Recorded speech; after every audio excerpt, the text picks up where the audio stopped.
Watching with Stateside Press, and I'm here with Fernie Garcia, who fights next Tuesday on week 6 of Dana White's Contender Series. How are you?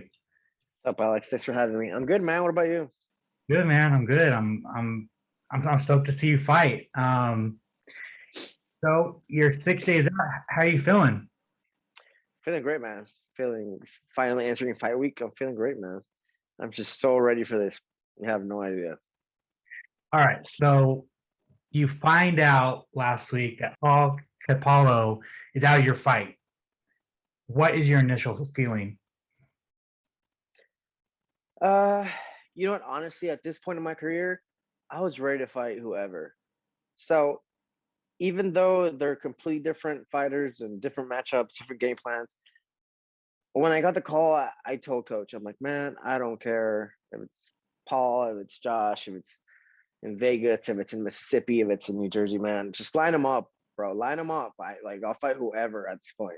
I mean, it's the contender series. If you don't win there, I mean, you don't belong in the UFC anyway. So I'm just ready to test myself. So I didn't care if it was Paul, if it was Josh, or I really care who it was. I told coach, line them up.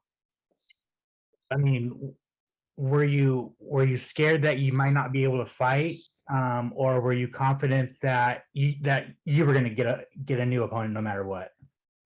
Yeah, honestly, that never crossed my mind about me not fighting. I mean, I know how many people are staying ready for a shot at this.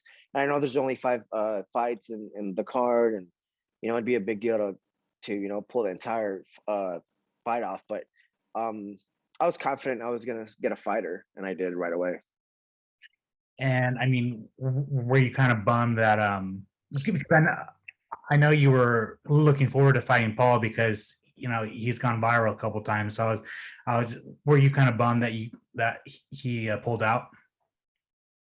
I mean, it is what it is. Like Paul had said some things on some interviews I didn't like. And I was just so ready to shut this kid up. He comes with a whole lot of hype, and I don't think he's ready.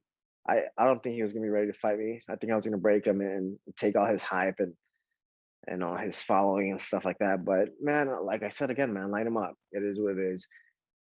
I don't think the kid was ready, but Josh stepped up, and he seems game. And I don't really care who I fight, man. Um, Before we get into your fight, for people that don't know your story, how did you get into mixed martial arts? Uh, well, I have the same old story, MMA story. I grew up.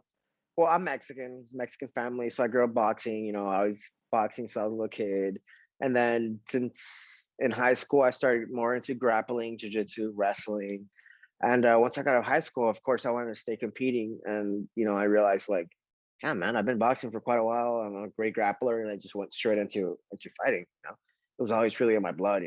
My Mexican blood. I was always just in me that I wanted to fight. I tried other sports, like I tried playing soccer, and all I would think about is like, man, I fucked this guy up.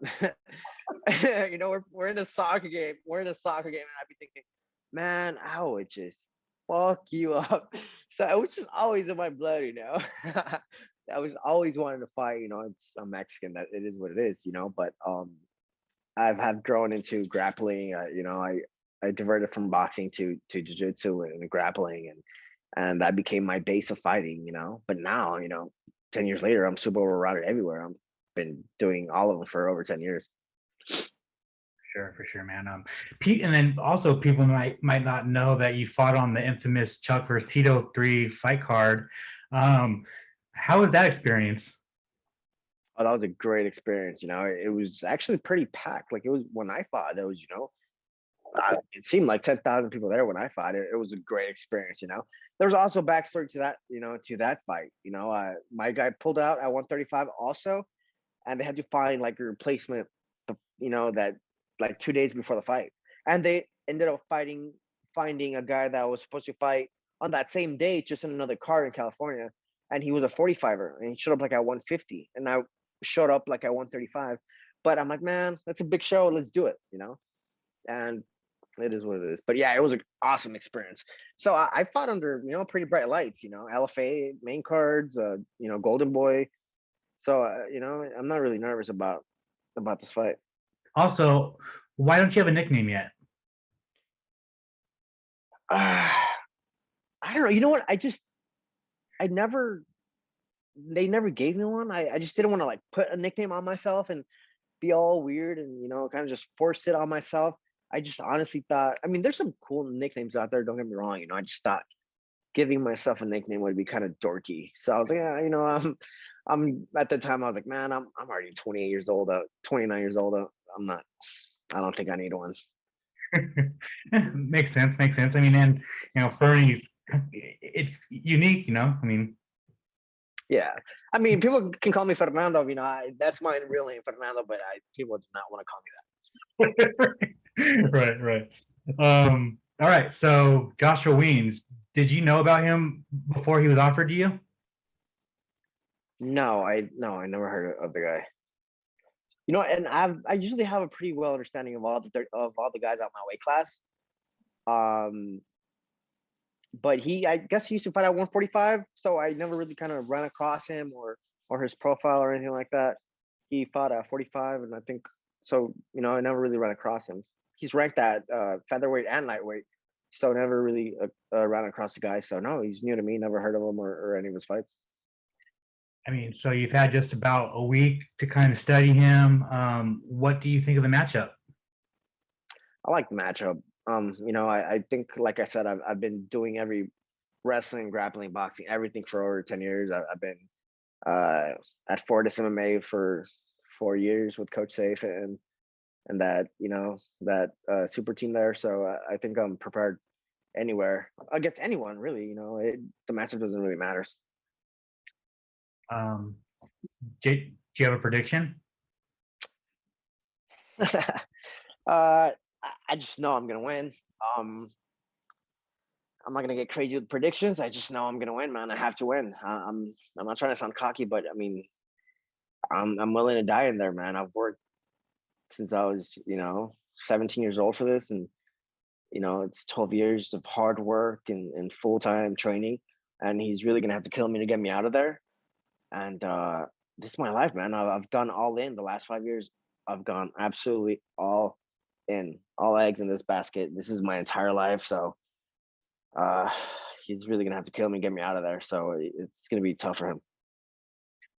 And then there's a couple last things for you, man. I saw in another interview you did that you're fighting full time now.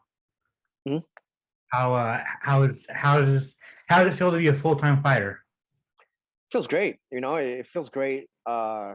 I get to do a lot of things I didn't used to do before, and you get better so much faster, like at a higher rate than before. So I'm just really excited to see for it to show in the cage. But yeah, man, I just feel like this is a life for me now, and to compete at this level, I think you have to fight full time. Like, you're not gonna go work 9 to 5 and then get off and then go train and be ready to fight the elite of the elites in the contender series or UFC. I think it just had to be done. And like I said, I'm all in. So I quit my job and here I am. And then I wanted you to kind of talk about Fortis MMA because I mean it's one of the best gyms out there right now, and I know you've been with them for I think since it started. So I guess kind of just reflect on that gym. Uh, well, it's all the good things that you've heard about the gym are true.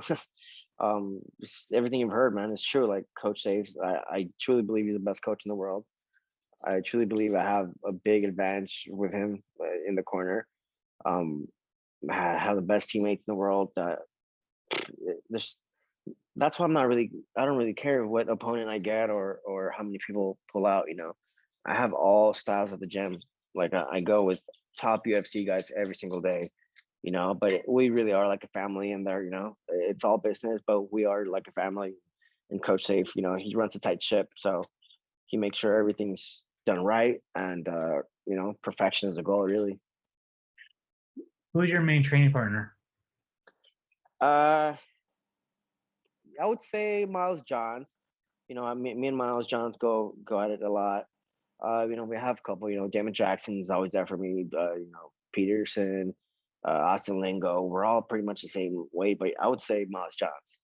He's pushed me a lot. He pushes me towards new limits every single week. Yeah, man, he's been knocking fools out. And those last two fights, he's been knocking guys down. I can't believe John's not. He's not talked about how he's supposed to be talked about, man. I don't hear a peep from Miles Johns. It's crazy. Like nobody talks about him, and I truly believe he's going to be maybe world champion one day. He has that mindset, and I do believe that he will get there. He's one of the best guys I've ever trained with.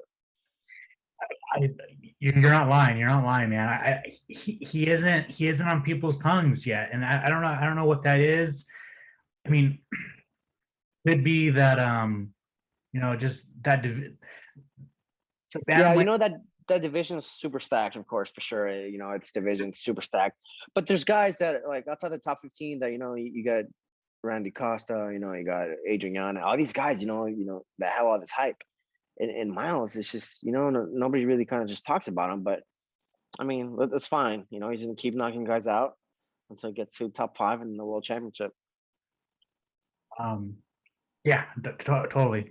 And that's kind of what I wanted to end on was the bantamweight division. So you get that contract, and you're in this just fucking Shark Tank of a division. That's, I mean, you can go like the top 30, top 45, or just it is. It to me, it's the most stacked division in the UFC. It's just ridiculous. Kind of just what are your thoughts on the division as a whole, and are there just some names that you would like to to? me, to me, that's exciting. I think there's a lot of great matches for me at 35. I don't want to get too crazy right now. I have crazy Joshua Wiens in front of me right now, so I have to focus on him first. But yeah, man, I mean, it's super stacked division. It's some scrappy guys too. We don't have a lot of boring wrestlers in the division. We have a lot of scrappy guys that are down to fight, even from like 15 to 30. That they're all scrappy. They're all down to box. So I think I match up well a lot of these guys, but let's just focus on Josh first, because Yeah, no, for sure. Cool, man. Well, thank you so much for your time. If you want to plug your social media, plug your sponsors, the floor is yours. no, just my social media is at Team F Garcia on Instagram and Twitter. Sponsors, Forza MMA, for low insurance. They all know who they are. Awesome. Good luck next Tuesday. Thanks a lot, Alex.